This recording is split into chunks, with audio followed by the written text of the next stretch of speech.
Hello my friends, and welcome back to my channel. Today I'm going to take you through a little hyperfixation of mine that I've recently discovered, and that is making these kind of abstract little topographical map sort of situations with this new paper that I've been trying. And I'm really enjoying making these paintings.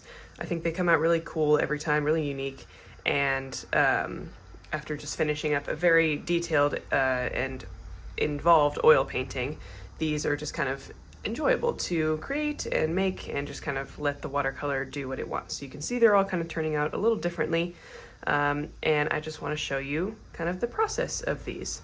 So I am using a new type of paper, to me at least. It's from this brand called Karst. This is not sponsored, I'm just letting you know what I'm using. And they make this paper out of stone, out of rocks, and it's got a very interesting texture. It's very smooth. It's almost like a little stretchy, and it doesn't really absorb the watercolor, so it just kind of lets it dry on top. So this is kind of my little experiment with the watercolor pencils they sent me, and then just some regular watercolor. And when I did this little experiment here, I was like, oh, that looks like a topographical map. And I dried this with a hairdryer, and that's what kind of gave me that texture there. And so I kind of experimented a little bit with just some little random abstract pieces in here, and then got to this one where I decided to actually try this map idea, and I really liked how this one turned out. And I made another one that was also in this sketchbook, which was this one, and I really loved the colors that I used in this one. So this is burnt sienna and kind of a purple color that I mixed up, and then a teal for the river. So I've just kind of been experimenting with different color combinations and different landscape styles with rivers and lakes and islands and such. And so I just wanted to walk you through how I'm doing that today.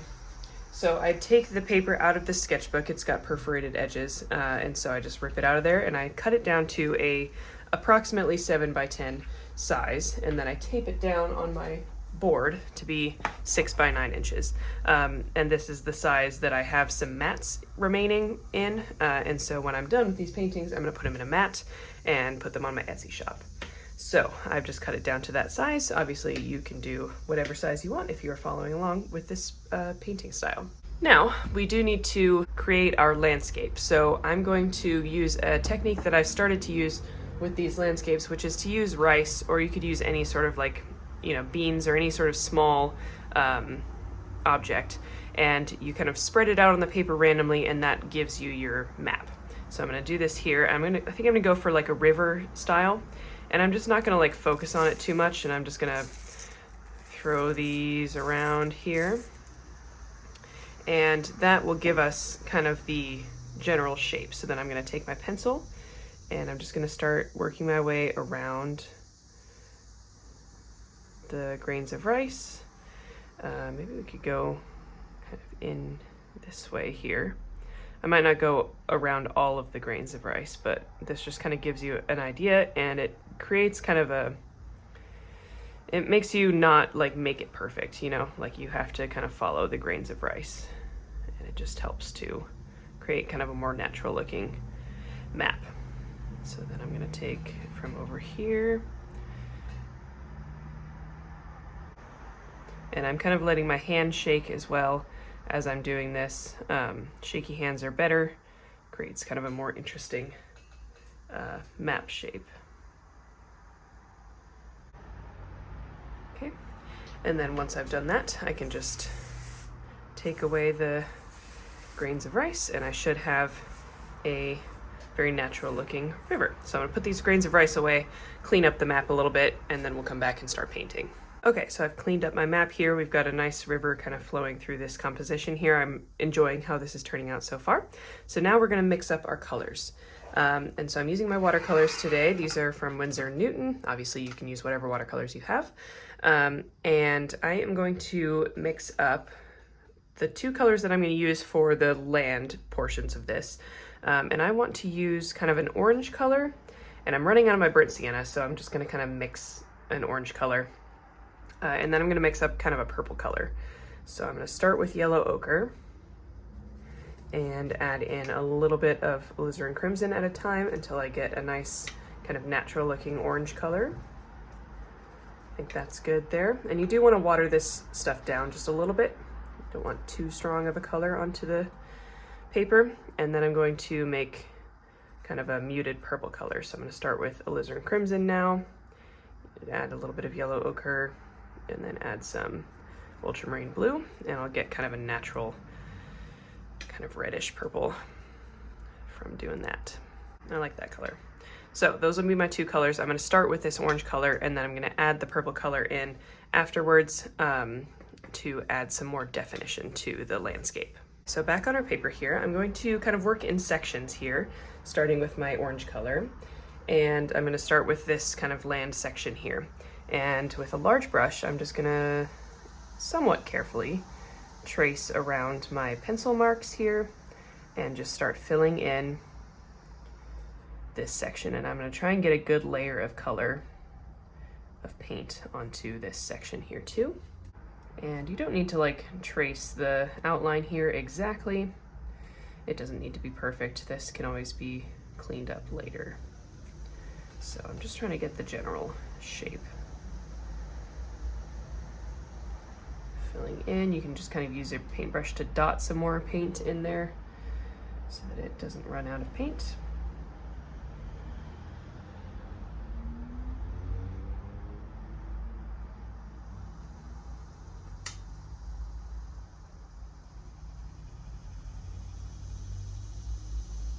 And once I've finished up adding the paint to this section, I'm going to switch to my hairdryer and start kind of moving my hairdryer around in a circle as I'm drying this paint, and it should give me those kind of rings that I'm looking for that look like a topographical map. Okay, hello, voiceover Hannah here. So as I'm drying this, I'm just kind of moving the hairdryer in slow circles and keeping it in a few different positions kind of for a few seconds at a time, and that gives you those rings there that I'm working on. Okay, so quick pause in the hair drying process. I have too much paint in this sort of puddle right here, and it's getting unruly to try and dry and still maintain this pattern. So I'm going to take a completely dry brush and tilt my paper just a little bit and start to collect some of that extra paint. The dry brush kind of soaks it all up, and you can be pretty accurate, and I'm just dabbing it off on a paper towel. This will just help it dry a little bit faster. I will have a little bit more control. So I don't want to take away all of the paint here, but I am going to get rid of some of it so that I can continue drying this without it going everywhere. Okay, so now that I'm unable to push that paint around anymore, I'm just going to let it dry flat, and that will dry kind of dark, and you can see we've got this kind of topographical map thing going on. So I'm going to keep moving on to the next pieces of land, doing the same process. Sorry for the weird cutoff on that sentence.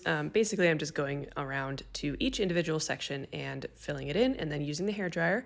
The thing I'm focusing on is not using the hairdryer too close to the paper, because then it'll kind of blow the paint in areas that you don't want it to be. So I'm just kind of keeping some distance with the hairdryer and moving it around in circles so that we don't get any paint where we don't want it. And I'm making sure to remove excess paint with my paintbrush before it gets too hard to control. Okay, so now that our first layer is done, we are going to add a little bit of extra dimension to this with our darker purple color that we mixed up at the beginning. And I'm using a smaller brush here. And I'm basically going to add a new section with this color in each of these land sections. So I'm just going to kind of use what I've been given already and kind of add to it in places where there's not much going on. So I can see here there's kind of a blank space, and I think that's a good spot for this to go. So I'm going to use my smaller brush and just kind of loosely create a new like layer, and then going all the way to the edge of this piece of land here. And then I'm going to dry this as normal and maybe do one or two other spots in this painting with the same thing. Okay, so basically same process as before. I'm just going through and adding this darker color in where I kind of see some boring spots. And because this technique is kind of a little hard to control, you do end up with some blank spots. And so this sort of technique is to help to get texture on every piece of land that we want to. It also helps to give the land areas a little bit more dimension and show that contrast between light and dark. So now that we have our land fully fleshed out here, I'm really liking the kind of pattern that I've gotten here.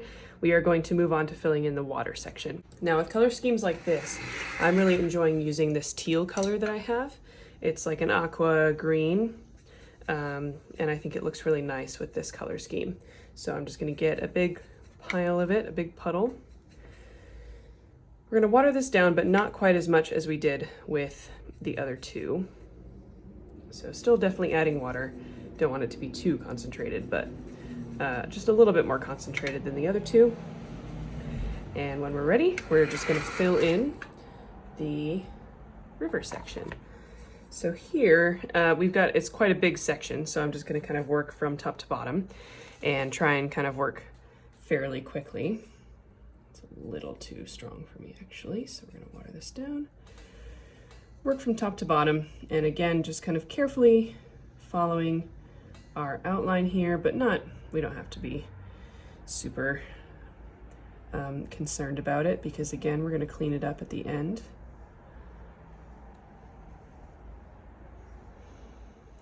And with this section, we are going to let it dry kind of naturally without hair drying it for at least a little while. Because there's just so much of a pattern going on with the land sections here that I don't want to overwhelm the piece with so much pattern. So I'm going to just let it air dry, and it'll still have kind of a strange texture, kind of an interesting texture. And then once we kind of get to a place where things have settled in, we can just use a hairdryer to speed up that process a little bit. All right, so we're just filling everything in here, and this is an example of why I always recommend you tape your paper down to a board and not to the table. It is so much easier to be able to rotate the painting so that I have the most control over where I'm filling in this color. It is really hard to fill in a section like this with so many curves if you just have the paper taped down. And then once this section had a chance to air dry for a bit, I used a hairdryer to speed it up. Okay, so I did kind of a mixture of letting it air dry and kind of adding in the hairdryer every once in a while. This section is still drying, but we can move on to our next step. Next and final step, which is going to be to outline the land portion of this. And I think that really pulls it together and just kind of shows what this is. And so I'm going to use a darker color. So let's bring our watercolor palette back. I'm going to mix together some alizarin crimson. I'm using a small brush here, and some Van Dyke brown. So I'm going to make kind of a reddish brown color. And I like to just kind of use colors that are similar to the ones that I've used in the painting, or sort of go with the colors that I've used in the painting. So I think this reddish brown will work perfectly well, and I'm going to keep it pretty concentrated. You can see there's not a lot of water in there, and I'm just kind of mixing that up with my detail brush. And then back on our painting here, I can just start outlining, maybe starting from the bottom. And this is where having a shaky hand will really help you. It gives the outline of the map just some extra texture and just makes it look extra realistic, more so than like smooth lines. So I just try to let my hand be a little shaky and just follow these lines around. And this is also where you can clean up any areas where the land and water parts have overlapped, and just kind of make sure it all looks cleaned up.